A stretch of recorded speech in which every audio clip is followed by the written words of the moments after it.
ลุยไซสมบูรณ์ตอนกลางคืนใครทำบ้าง วินดี้ทำครับโอ้ถนนโคตรวิบากโคตรวิบากกอไซโลนี่อายครับพี่น้องถนนโคตรวิบากไม่ใช่วิบากธรรมดาโคตรวิบากเลยอะ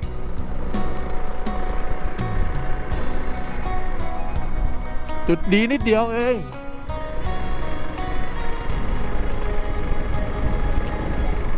ไม่อยากจะเชื่อครับพี่น้องดูเอาครับดูเอา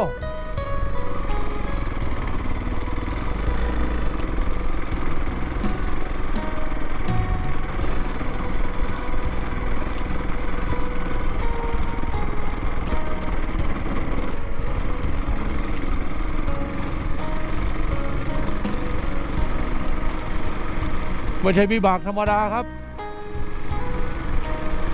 สายเอนดูโรต้องมาครับสายเอนดูโรวินดี้สายเอนดูเร่รอแร่ดูดิครับถนนหนทางครับอย่างนี้เขาเรียกว่าถนนเลยครับโอ้ยดูชันแบบเกิน40องศาครับ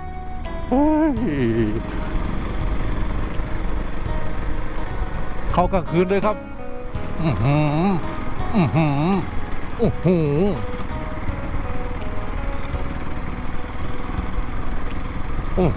ระยะทาง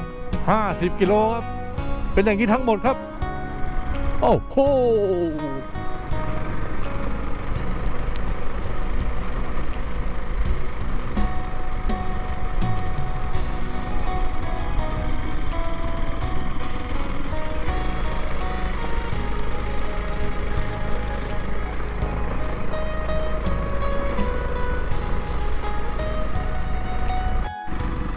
แขวงชัยสมบูรณ์โอ้ยสุดยอดเลยแล้วประชาชนจะอยู่อย่างไรอย่างเงี้ยดูดิถนนมองไม่เห็นเลยครับมองไม่เห็นเลยฝุ่นทั้งนั้นเลย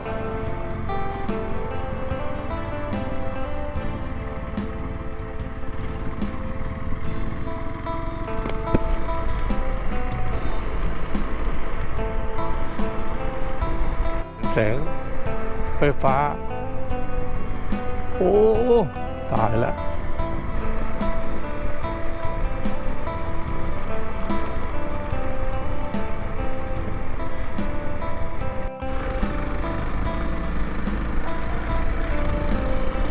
ใส่สมบูรณ์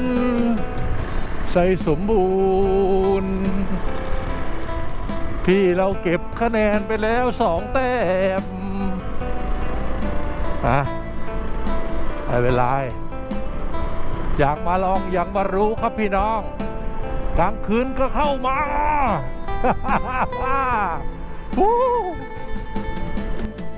ในที่สุดก็เดินทางมาถึงนะครับยินดีต้อนรับสู่เทศบาลแขวงไซสมบูรณ์ Welcome to ไซสมบูรณ์ Province โอ้โหทางข้างหลังนะครับสุดยอดใครอย่าได้เข้ามาเชียวนะจากอะไรนะจากอะไรนะกาสีเหรอทาสีเข้ามาเนี่ยอย่าได้เข้ามานะครับโอ้โหสุดยอดเลยดูรถครับต้องไปเข้าทางใหม่เด้อให้เขาทำถนนเสร็จก่อนค่อยมาทางเขามาสร้างอะไรไว้ในป่าในตรงเนี้ยเป็นทางเข้ามาด้านนู้นโอ้ยอย่าบอกอย่าหลงเข้ามาเลยนะครับโอ้เกินน่าจะมีป้ายอะไรเตือนเลยนะพอมาตรงนี้ทางลาดยางไอ้เทคอนกรีตอย่างดีมีไฟทำเพื่อใครกันไม่รู้นี่แล้วใครมาอยู่ตรงนี้เปิดไฟขนาดนี้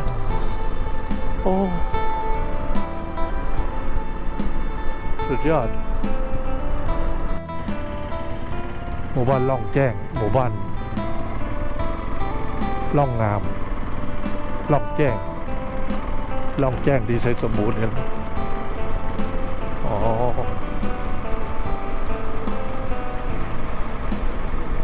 วิอะไรฟูขึ้นชื่อ อยู่นี่ล่องแจ้งลองไปดูโรงแรมปูเบี้ยอันนี้อ่าวใต้ล่องงาน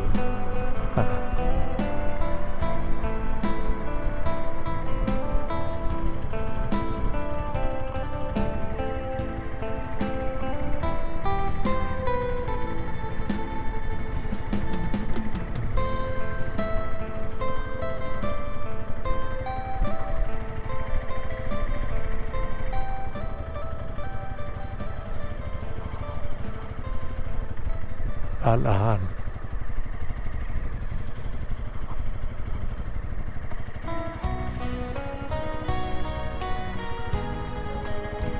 ตลาด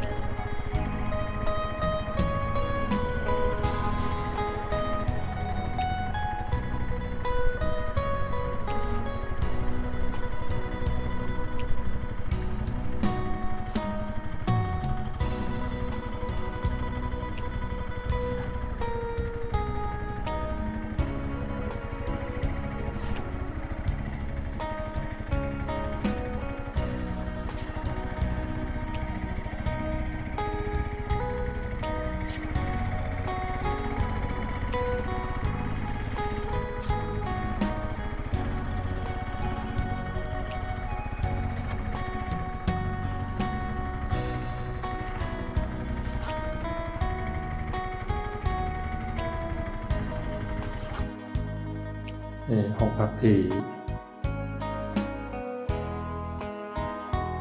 เชยสมบูรณ์นะขอที่ภูเขามาไม่เป็นคืนไม่น่าเลยสะอาดกันนะ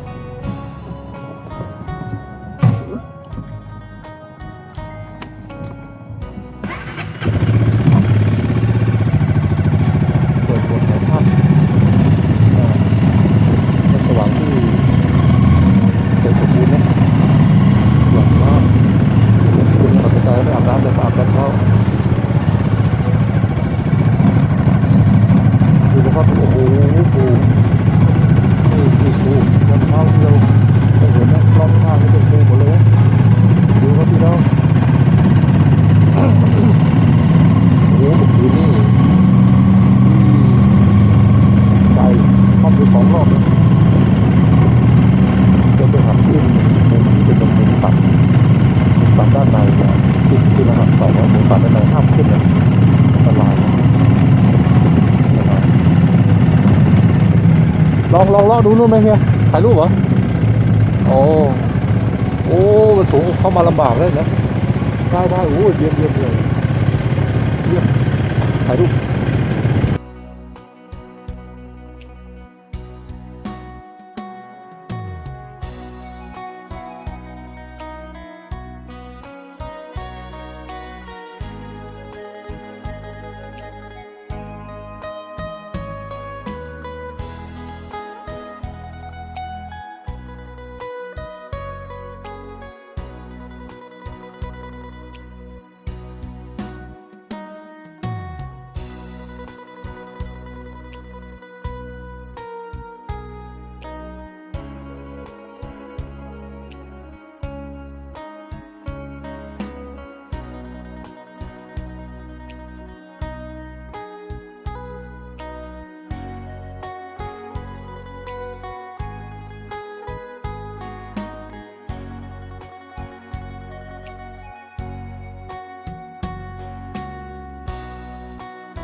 ทานอาหารเช้า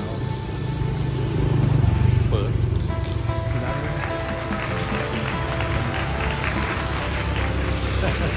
วิดีโอเฮีย